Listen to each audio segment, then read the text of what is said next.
The most glorious of events for a gardener is when you go out and put seeds and transplants in the soil and Mother Nature sends you rain.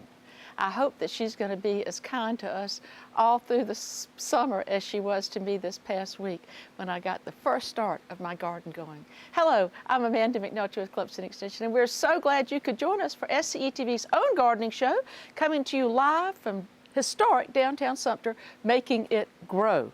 We're so pleased that you can be with us, and Terasa Young is already in the chat room, and she sure hopes that you'll come in and join her and be a chatter. As soon as we go inside, she's going to tell you how easy it is to log on. We also are so happy that we have John Nelson with us tonight. Of course, he's that wonderful mystery doctor with the mystery plants. We took a great trip. We take trips on Making It Grow and try to show you different parts of the state, and we went down to Walterboro, one of our favorite places, and we visited with a man who finds wonderful formed sticks and logs and branches and does wonderful things with them. I know you're going to enjoy seeing that.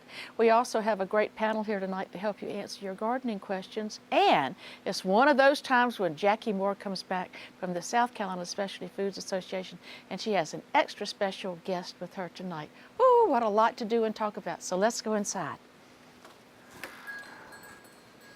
Terasa Young, who is a water quality expert over in Florence County. And Terasa, we've had some rains come, and I hope that the only thing they carried down the storm drain was maybe pollen. What do you think? Good evening. I sure hope so. I know I was happy to see that rain because my rain barrels were empty, and I'm sure they are now overflowing, so I can use that water when I need it for all my potted plants and the freshly planted vegetable garden. Have you visited the Making It Grow website recently? It's had a makeover, and it is now easier than ever to watch Making It Grow, not only from your television, but from any internet device right there at mig.org.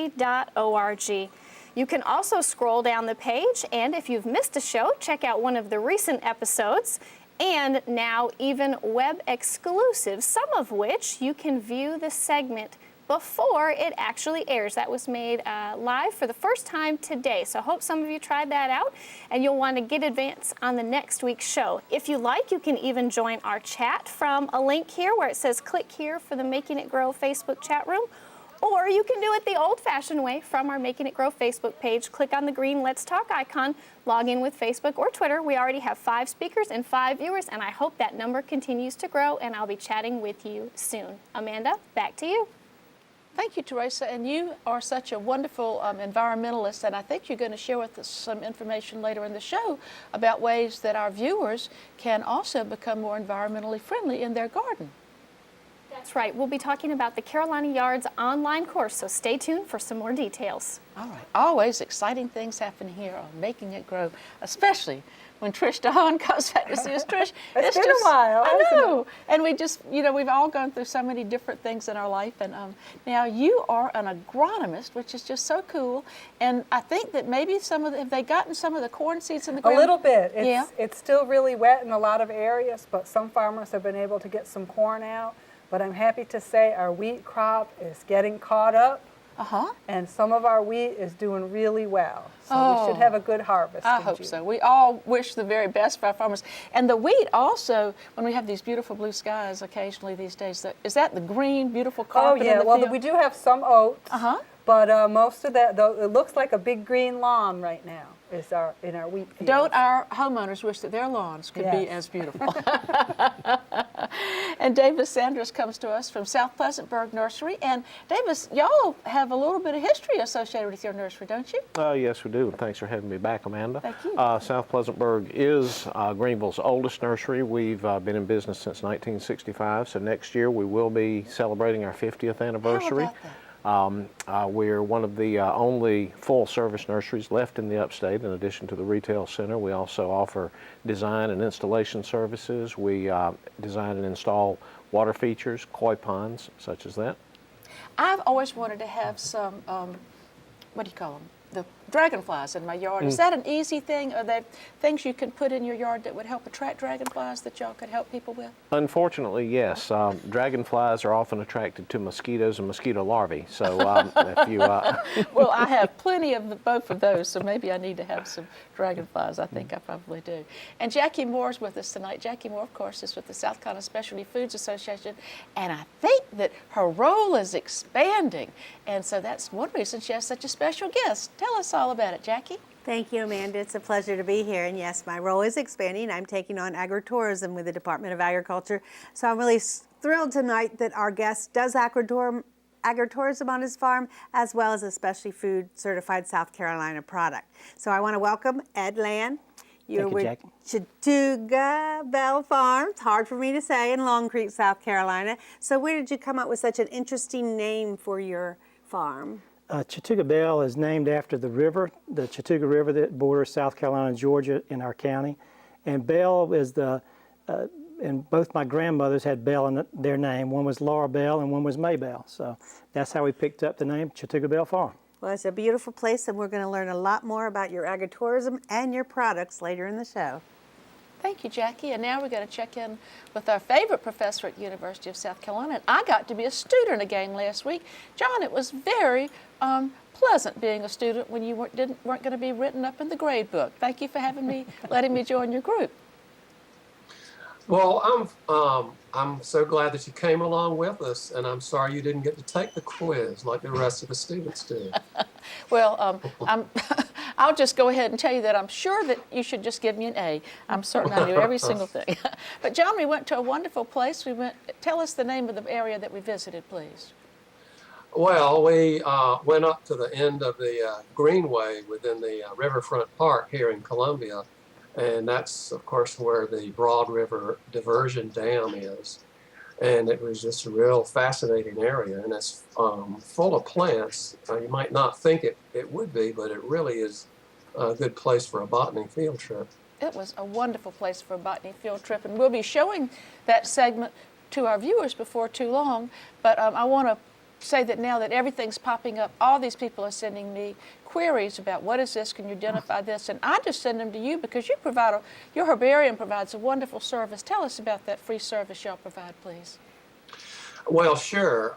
We are happy to identify plants. If anybody has something that you want identified, it might be a plant that's grown in your yard or in your home. And especially these days that people are starting to see oddball weeds showing up in their backyard, that we're happy to take a look at those too. And sometimes this is important so that we can get a handle on when and where new weeds are showing up. It's real easy to send me a picture as an email attachment, or if you'd like to, and if you're nearby Columbia, you could just drop your plant by and we'd be happy to take a look at it. Okay. Well, we often send those emails right to you, and we have labels in our office with your name on it because we're always sending things your way. And Trish, we do often have new weeds. And John, I'm so sorry. We'll come back to you in a little bit with the mystery plant. And you know, Trish is a botanist, and so is she going to have any trouble tonight, or? Well, I think that Trish and Davis, they know plenty about plants. So I'm thinking they'll probably know what this thing is. Okay, well, good. I didn't mean to get too excited and leave you early. Trish, you have. I know that in the agronomy, y'all have weeds sometimes that pop up. I've identified some unusual things, and in the last year or so, just some things pop up. Either there have been more unusual things, or people have gotten my email address and sent them to me. So it's easy to tell from a photograph if it's a good photograph. If it's a good but it's picture. even better to have the actual plant. It sure is. So either go out in the field and look at it, or get a really good specimen. And Trish does know how to look things up with using taxonomic keys. She thinks that's kind of fun. It's fun. But we don't think she's peculiar. We just think she's the best thing that ever came to making it grow. Buster is calling us from Abbeville, South Carolina. Buster, thank you for ringing us up tonight, and how can we help you?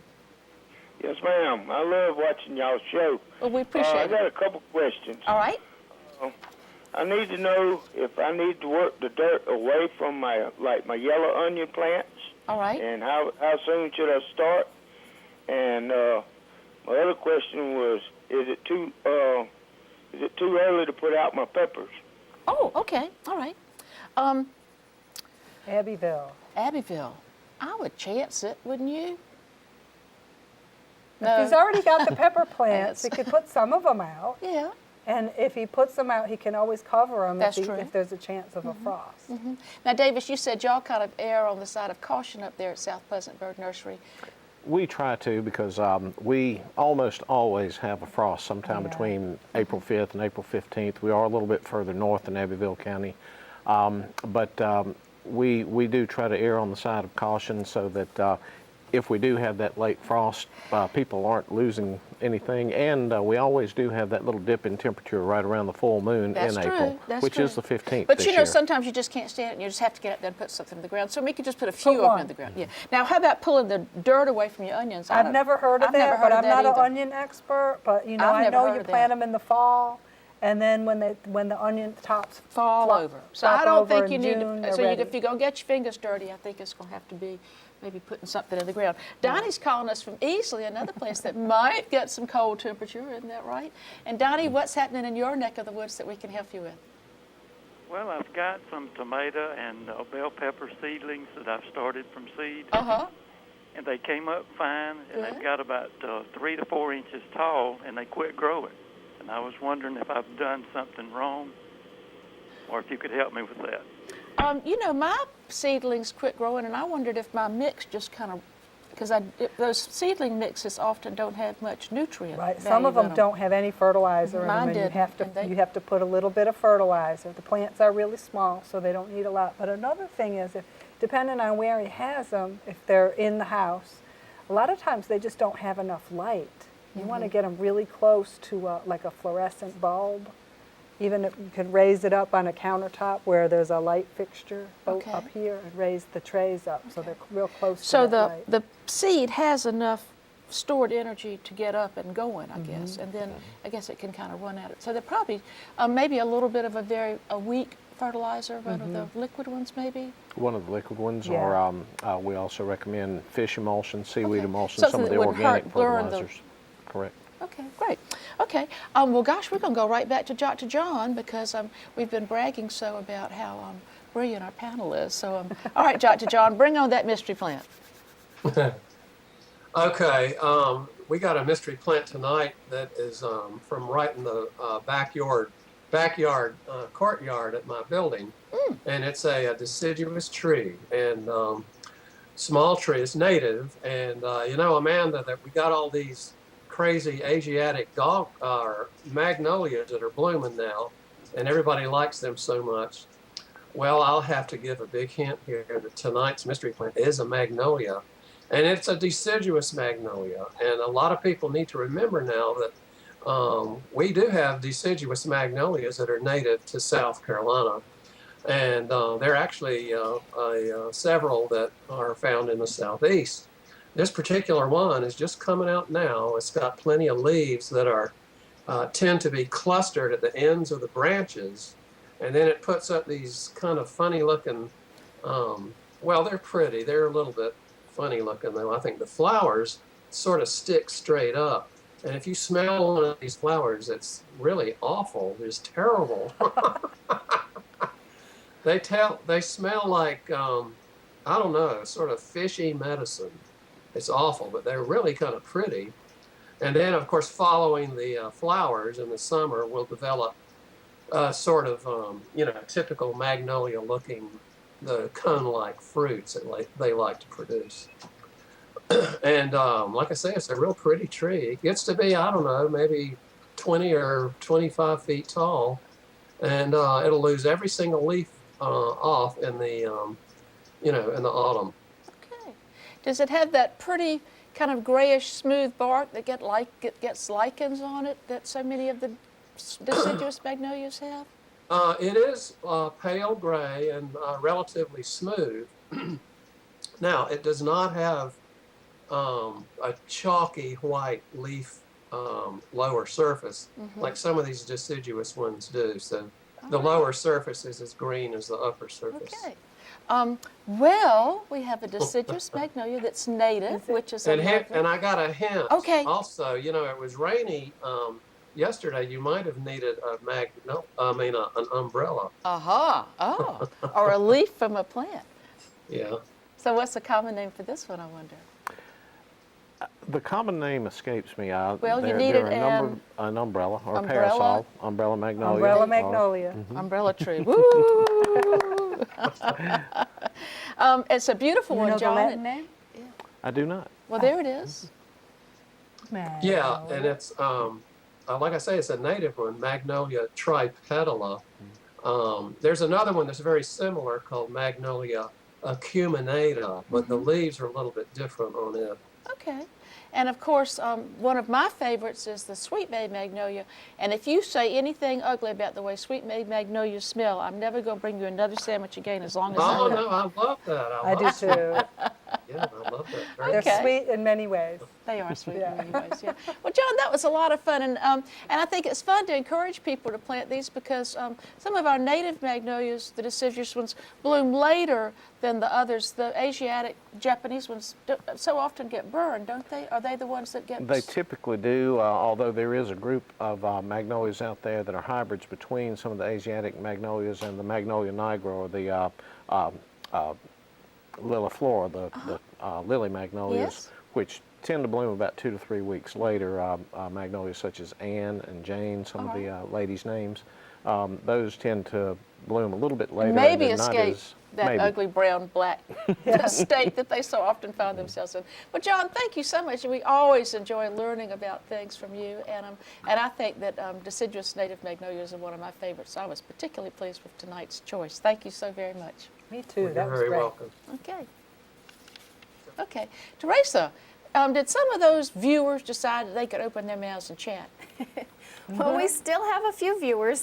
We had 24 in the chat room just a few seconds ago. Looks like we may have dropped 13 speakers, 9 viewers. Those of you who are just viewers, we'd love to have you jump in the conversation. If you want to ask a question, that's great, or you can answer a question, whatever you'd like to share. We've had a lot of chat about the live show coming up in Lake City on the 26th, so I expect some of our chat room regulars to be there, and I hope you'll consider being there too. It's going to be a great event in a wonderful city, part of the Art Fields event. Also talking about when the danger of frost has passed, and I can't really answer that question. That all depends on Mother Nature, so we may have to give it a few more weeks to verify that spring temperatures are really here. Amanda, back to you. Thank you. And of course, the wonderful Southeast Art Extravaganza is coming to Lake City on April the 25th, and we will be there that night for the art walk, and the next day, April the 26th, Making It Grow. Teresa and I and a lot of our favorite regulars will be there at the Bean Market at 2 o'clock, and we hope that you will be there with us. There'll be a fabulous farmers market that day, art in beauty parlors and mattress stores and barbershops and everywhere. It's just art. And Making It Grow too. I think it's going to be a lot of fun. So please come and join us on April the 26th at 2 o'clock at the Bean Market in the fabulous town of Lake City. There's another fabulous town in South Carolina that's called Charleston, and they have pretty good opinion of themselves, and for good reason, don't they? Yeah. And Don's calling us from down there. Don, how can we help you tonight? Yes, I have a strange request. I have these mushrooms that are in my yard. They're brown, white, and they will and it's like clusters, and they will come up and bloom, and these god-awful smells will come up. I mean, I just dig them up. Is there anything that I can do besides digging potholes all in my garden? Well, sadly, digging them up isn't going to help. I don't think that's just you need to just stop that. Unfortunately, Davis, tell him what he's got.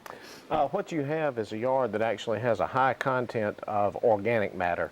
The mushrooms tend to grow in soils that have a lot of organic matter Could it in maybe them. be roots and things that are in the dead roots or things Dead in roots, in or the if ground even too? if you've used a lot of compost in your gardening past and added organic matter, what you're seeing is Mother Nature doing her job. The caps of these mushrooms that you're seeing are fruiting bodies that produce the spores. The actual bioactivity that the mushroom is doing is underground with the structures called mycelia, And which that's are just basically real extensive, isn't it? It covers acres and acres.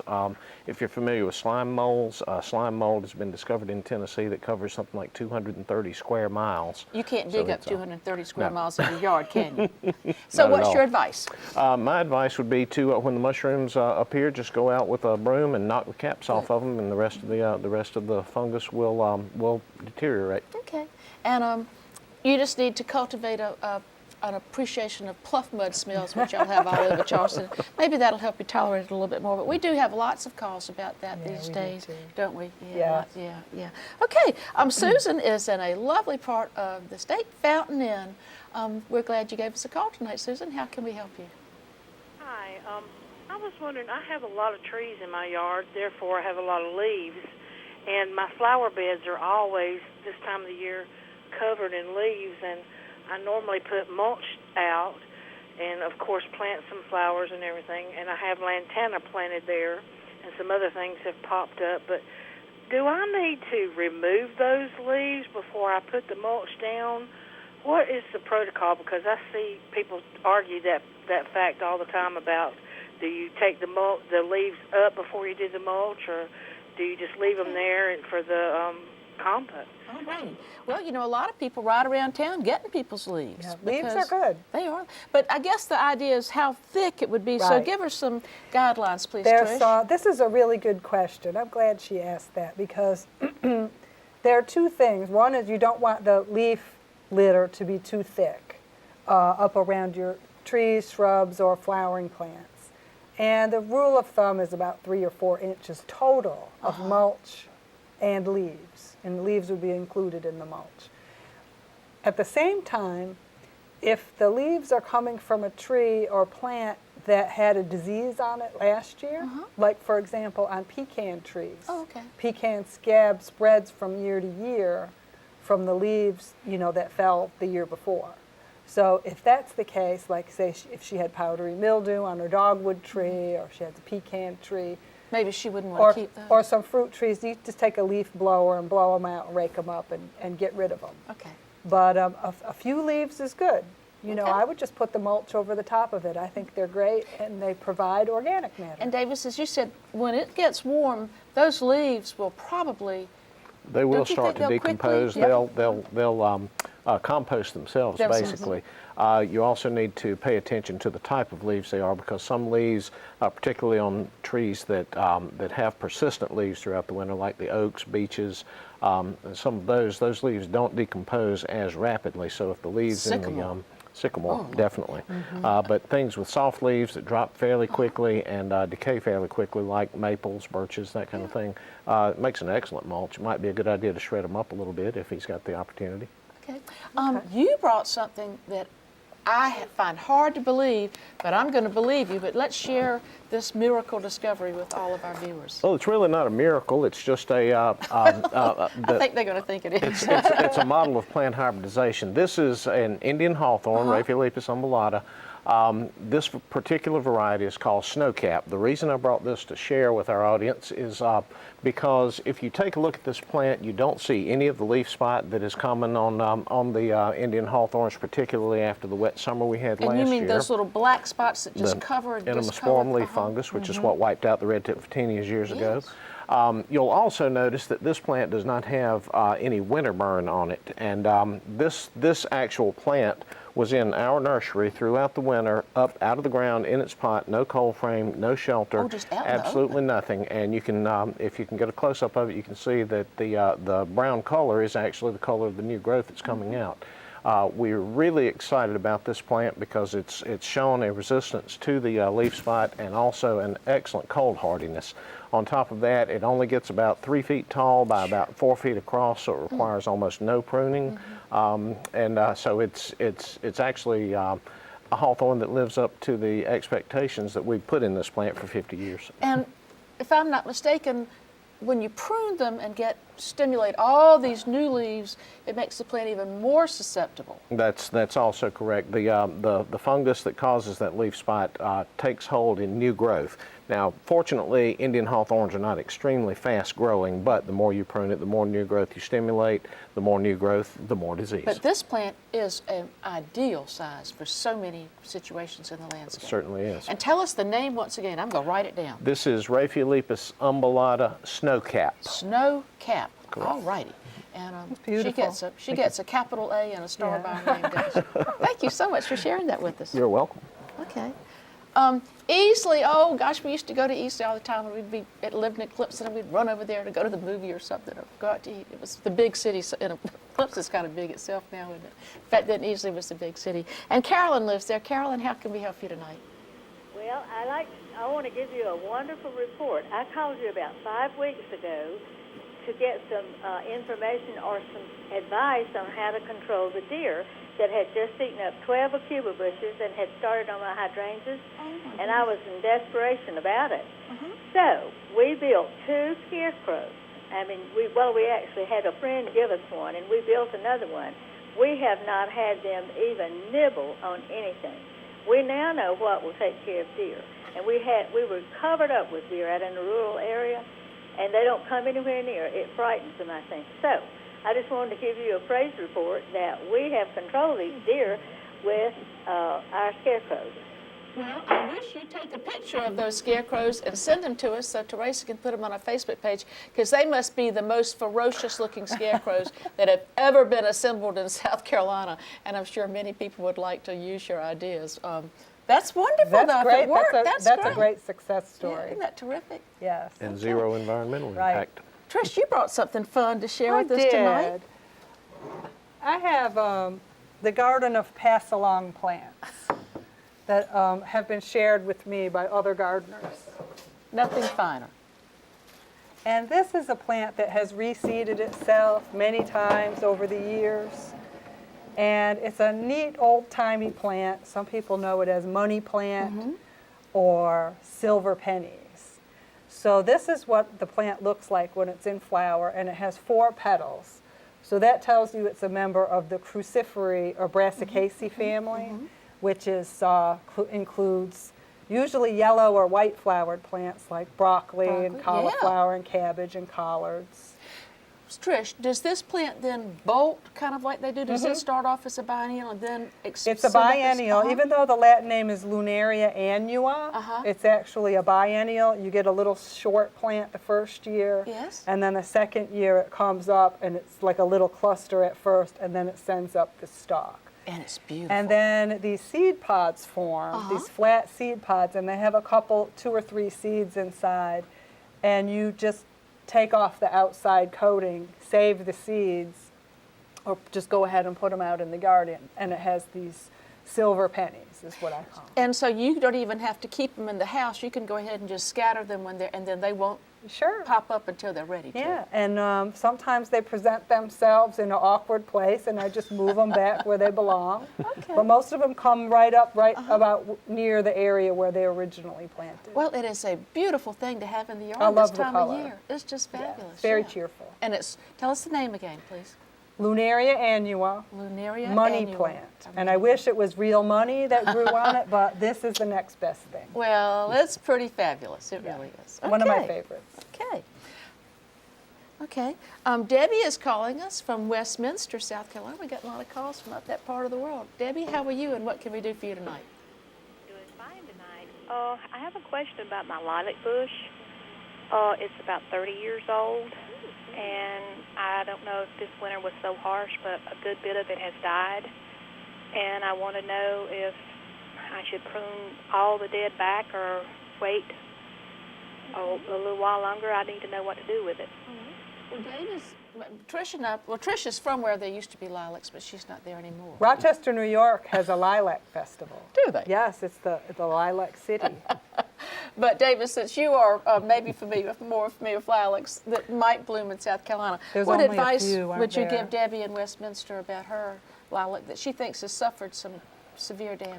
It's probably not from the winter because lilacs are typically cold weather plants. My first advice to her would be to get a soil sample and take it to the county agent and have them test it for the pH, because lilacs like a neutral to even alkaline soil. The soil we have here in South Carolina tends to be very acidic. In addition, lilacs need a significant amount of winter chill in order to set buds and bloom dependably. 30 years is not by any stretch of the imagination old for a lilac. However, a little bit of renovation may be in order. I would suggest taking out any of the wood that is that appears to be dead, nothing green under the bark, and then the wood that's left, take out a third of it, every third branch, to help regenerate the plant. But the key to growing lilacs in South Carolina is to make sure you put plenty of lime around it, and the key to knowing how much lime you need is to take a soil sample. Well, thank you so much. That was really helpful That's advice. great. That was. I didn't know that about the alkaline. And there are also some species of lilac, some cultivars that will do well in upstate South Carolina. Particularly the Korean lilacs, such as Miss Kim. Miss Kim. And there's a new one that's been out a few years called Bloomerang. Those tend to do a little bit better. They don't get as large as the Syringa vulgaris, the common lilac. They bloom a little bit later and they aren't nearly as fragrant. Okay. But if I you tried want a Miss lilac, Kim in St. Matthews, and she said it was too hot for her. it's too hot for me in St. Matthews too. So. Well, that was really fun to learn about, wasn't it? Yeah. Okay, well, Milton has caused, I just think the power must be out in half the state because we're only getting calls from the upstate, but that's fine. We are delighted to hear from all of y'all. But Milton said, Pickens, what a great place you live, Milton. I love Pickens. And are things doing well for you up there, or is there something we might be able to help you with? Yes, my muscadine vines are bleeding or leaking about 6 to 8 inches up from the base. And I just wondering if the ground is real wet, and I just wondering if maybe they might be dying, or if they're still green. As far as you cut into the vine, they're still green. And I was wondering if my hands have scratched around the base of them. I was wondering if that might have something to do with it. I don't think so. I think it's all going to be okay. Trish? Well, I don't know. I've never seen that before That in glutation, muscadines. yeah.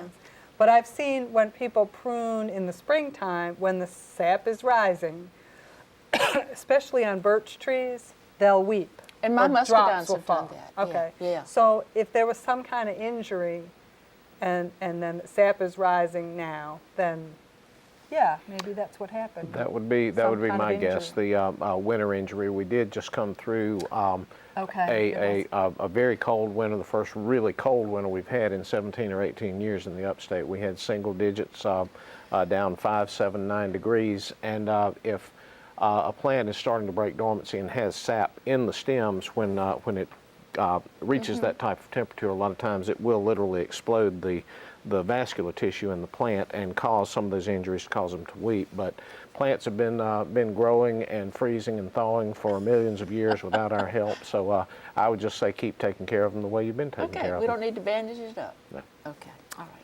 Well, what we do need to do is go in and check with our special guest on the side counter. And while I make my way over there, we're going to talk to Terasa and find out what's happening in the chat room. Terasa?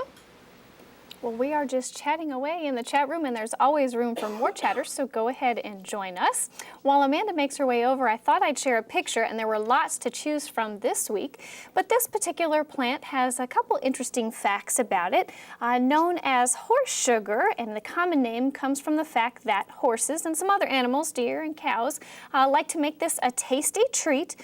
And it's flowering now between March and May, but the fruit that's produced later on in the late summer is particularly palatable to a specific bird, the red-eyed vireo, and they fill up on that very fattening berry before they make their migration to South America. An interesting little tidbit for you to file away in case you need it for trivia night sometime. Let's check in with Amanda and her guests at the side counter. Thank you, Terasa. I always enjoy those little things that you tell us about, and I always enjoy having Jackie Moore from the South Carolina Specialty Foods Association with the South Carolina Department of Agriculture when she comes to join us. And Jackie, I just want to congratulate you on everyone's recognizing what a great job you've been doing and saying they're going to give you even more work. Yeah, I'm excited. Tell us about more work. I get to develop a program for agritourism in South Carolina to help the farms market their products, to market their farms, to help them, educate them on agritourism, how to be successful at it, and how to network between the farms. So it's going to be a lot of fun. I'm real excited about getting started in it. And I think you brought an example of someone who's very successful with it. Yes, this is Ed Land, and he's with Chattooga Belle Farms out of Long Creek, South Carolina. I'm going to go visit his farm a week from today. I'm very excited about it. You. Welcome. Thank you. And Glad tell to be us, here. let everybody know what agritourism looks like on your farm.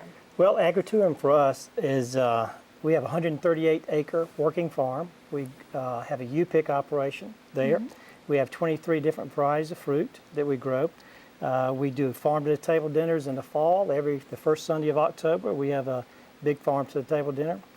We also have a wedding venue where we book weddings and have weddings at our facility there.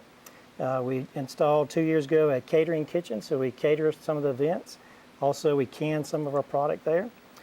We do educational farm tours for the children and school groups that come through. We also have an 18-hole disc golf course on the farm. And so we stay busy with a lot of things. We have a farm store there that we have our products for sale in the farm store. And so just a lot of activities and also... So we can eat all kinds of fabulous foods, and then we can go exercise on the 18-hole disc golf course. That's right. And get married if we want to. And get married after that. I heard you like to play in the mud, too.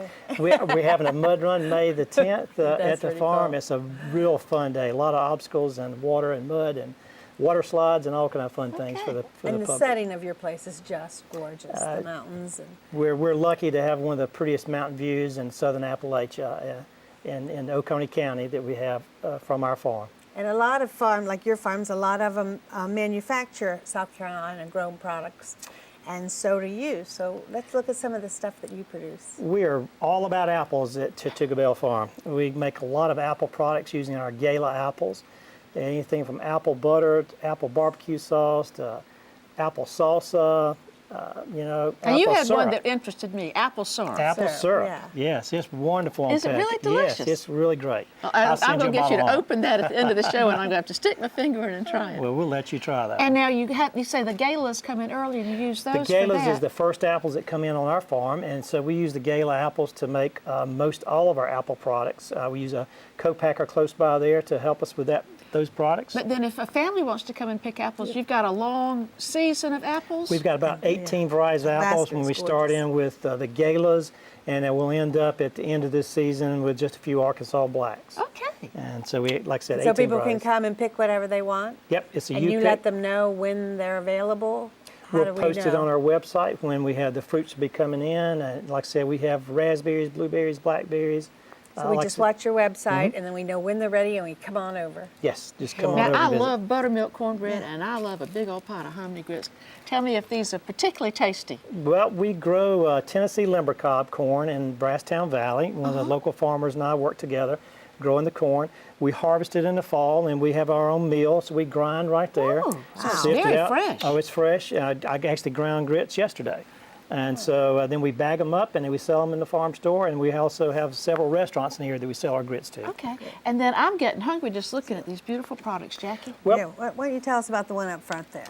we put a few products together today, and we have a pork tenderloin with apple chutney, which is wonderful. You can fillet a whole tenderloin open, put the chutney in there, wrap it with butcher string, wrap it up in tin foil, bake it for about an hour and 45 minutes. Wonderful product. Wonderful Okay. product. And then this looks mighty Apple salsa, tasty. which has got a little kick to it. Our apple salsa, like I said, again, is our Gala apples, but wonderful on chips, dips, and other products. What do you add to get the kick? Just the right peppers. The peppers.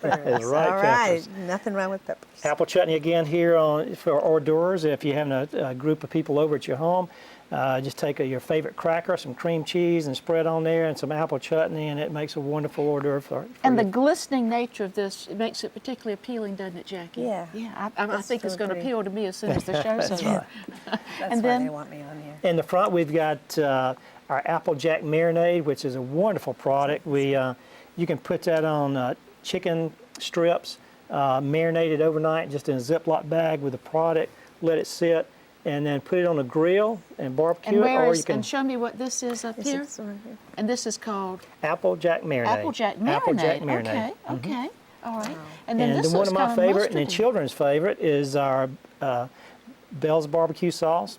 It's wonderful wonderful mustard-based sauce, but the kids will just dip French fries in it. They'll dip everything in Now it. that I It's a haven't heard before. dipping sauce. Dipping sauce. Very Dipping good. sauce too. And Jackie, I know y'all have a wedding in the future. It looks like with plenty of ways to toast the bride and groom. Tell me about these wonderful wines. Beautiful labels.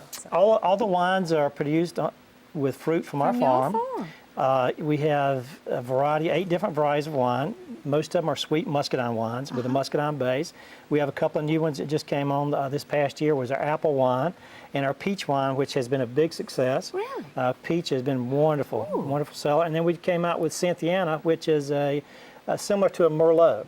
One I want to try. Something you probably like, Jackie. That's Merlot, That's right. Similar to a Merlot. And then we have a muscadine blackberry blend. Wow. And then the sweetest wine we have is our Concord grape cordial. Oh. And so when you want just a little just glass. a little bit of that with some chocolate after your meal is really good. Full of all kinds of things that are good. Oh yes. I love your labels, how they're descriptive. I mean, you can see what's in the bottle. That's really beautiful labels. We started this past year putting the picture of the fruit on the bottle, make it simpler for people, and it's more attractive to us. Well, at the end of the show, we're going to come back and get good information about how to find out more about you, because I know people are going to want to beat a path to your door. And Jackie, I think you've got some pretty exciting events coming up. Yes, this weekend starts the spring season for the Department of Agriculture's flower festivals.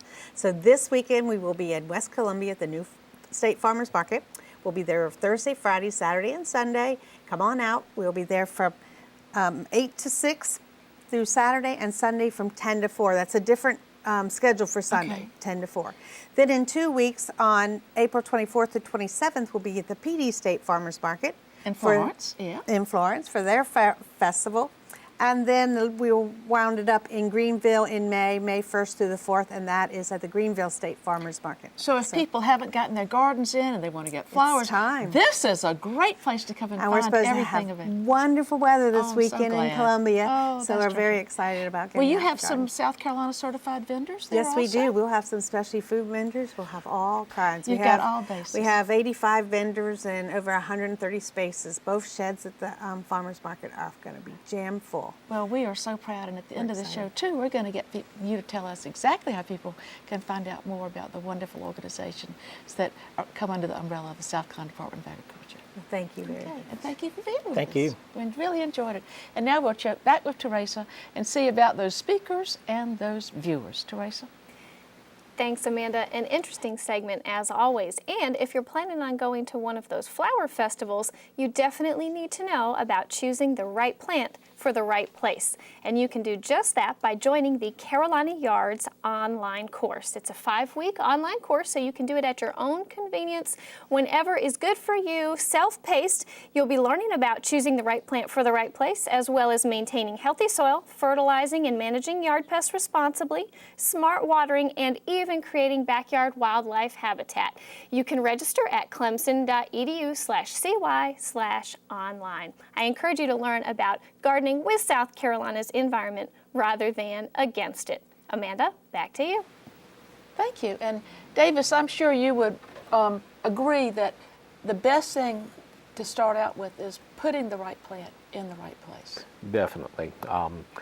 Putting the right plant in the right place reduces the need for pruning. It reduces the need for so much insecticides, fungicides, pesticides of all types.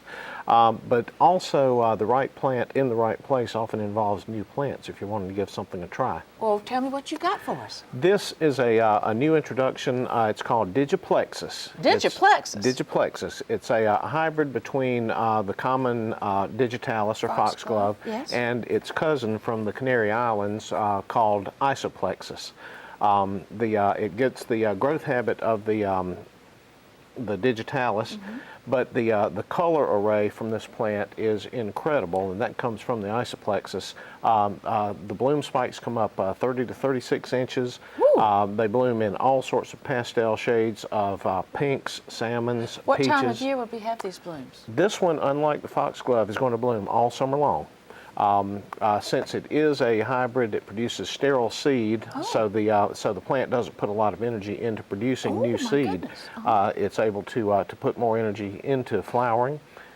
And when it flowers, I want you to send me a picture that we can put on our Facebook Okay, we page. certainly Because will. it looks pretty right that, but from a 36-inch flower stalk, I'm really excited. And you think of digitalis or the foxglove as being a biennial, growing one year, blooming and reseeding the next. Since this one doesn't produce viable seed, it's not going to reseed.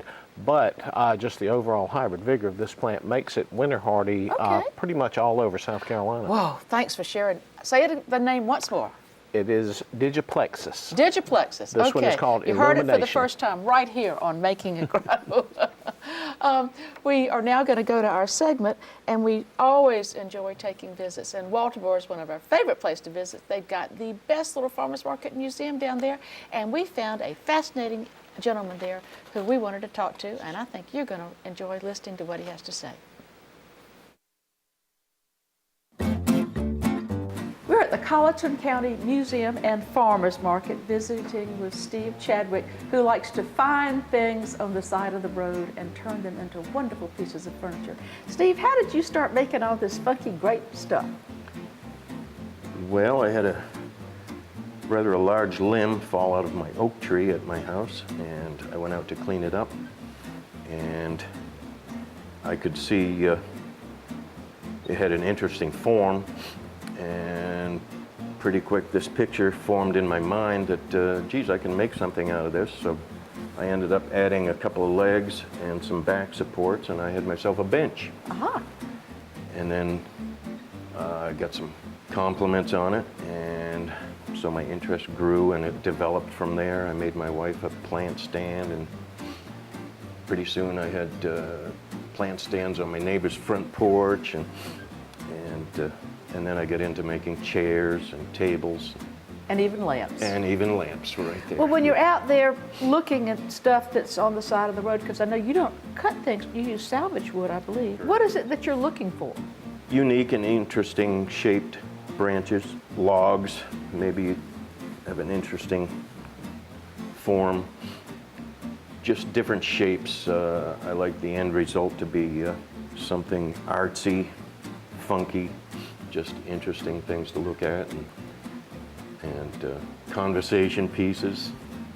And it seems from when I look at these that a lot of times you'll get something that's got kind of a nice forked bottom and start putting pieces together to make some legs.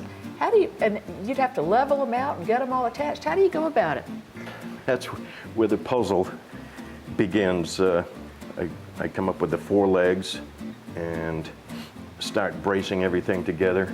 And the forks are useful for that, aren't they? Right, use the forks, run this around a leg and attach this to the next, and then keep working my way around. I like to look at things up close because I don't have very good vision far away. And I love the fact that we've got lichens and little bits of algae and fungi and things going on these. I think that really adds a lot. Is that one of the things that attracts you also? It is. I like the natural, rustic look of my pieces when I'm done, I guess, yeah. Can we use these outside if they're not touching the ground? Originally, I designed them for covered porches. I've left things outside and they last maybe a couple of years. They just rot like any other branch in the woods if they're out in the weather. But on a porch? On a porch, they'll last you for years like any other piece of porch furniture. Well, this has been a delightful experience to come and see these. And if other people would like to see them, where are they on display? I have a few pieces here at the Colleton Museum and Farmers Market. All righty. And there's lots of other great stuff to see here as well. We enjoyed our visit with you, and thank you so much. Oh, geez, thank you. Walterboro, a town filled with fascinating and wonderful people, and we really enjoyed getting to visit with Steve Chadwick. And this is a piece of his that's right here on the Making It Grow show that we love having right here. It's right by me, and I can put things on it, and it's a good example of heading pruning, isn't it? We've got a call. Ruth is calling us from Easley. Hi, Ruth. How are you, and what can we do for you tonight? I'm fine, and thank you for your program. I have a little lemon tree. It's about 3 years old, and it started to bloom, and I have watered it, but I've never fertilized it. So should I fertilize it now? All right, a little lemon tree about 3 years old, never been fertilized. I bet it like a little fertilizer. I have a lemon tree. Uh-huh. And it's a house plant in the wintertime, and it's outside in the summertime. Yes. And all I know is it needs to have really well-drained soil, so it's not sitting in water. I don't know a lot about fertilizing citrus. Well, citrus trees in general require a fairly high amount of fertilizer. However, if you're growing it in a pot as a houseplant and moving it outside in the summer months, you want to be careful not to over-fertilize it and have a lot of weak, spindly growth when you bring it back inside for the winter. A good organic fertilizer that's going to be naturally slow release is going to be the way to go. Okay, thank you so much. And I want to thank Jackie Moore with the South Carolina Department of Agriculture Specialty Foods Association and her special guest. Jackie, thank y'all for being with us, and tell us how we can get in touch with both of you, please, ma'am. Thank you, Amanda. Yes, it's been a pleasure to be here. If you want to find out more about the South Carolina Specialty Food Association, please visit us at www.scsfa.org. Check out the members and their pages, and also see where we're going to be. And also, if you want to find out more about the flower festivals coming up, you can go to agriculture.sc.gov and find out about all of our flower festivals. And since I don't have a webpage on agritourism, if you want to find out more about agritourism, just email me at jmoore@scda.sc.gov. And Ed, it's been a pleasure, and I know they're all going to want to know how to find their way to your farm. Tell them how to find out more information. The best way to find out about our farm is visit our website at ChattoogaBelleFarm.com. Anytime you're in upstate South Carolina, Oconee County, come by and visit. We're open 7 days a week, the rest of the season from May to end of October. Thank you. Thank you, Jackie. And, you know, I think one way you can have some agritourism before you get things set up on your website is that you've got those wonderful South Carolina certified roadside markets, and you could get in your car and drive to a roadside market. It sounds like tourism and agriculture to me. What do you think? That's great. Terasa, Terasa, thank you so much for being with us tonight, and I'm so excited about being with you in Lake City on April the 26th. It's always a pleasure to be here. Great conversation in the chat room tonight. We got up to about 30 folks, I think, so that's wonderful. We always like to have a full chat room, and I'm definitely looking forward to seeing lots of people in person in Lake City on the 26th. And Terasa, you always have a lot of information on the Facebook page, and so people could check that pretty frequently, and there's always something happening there in there.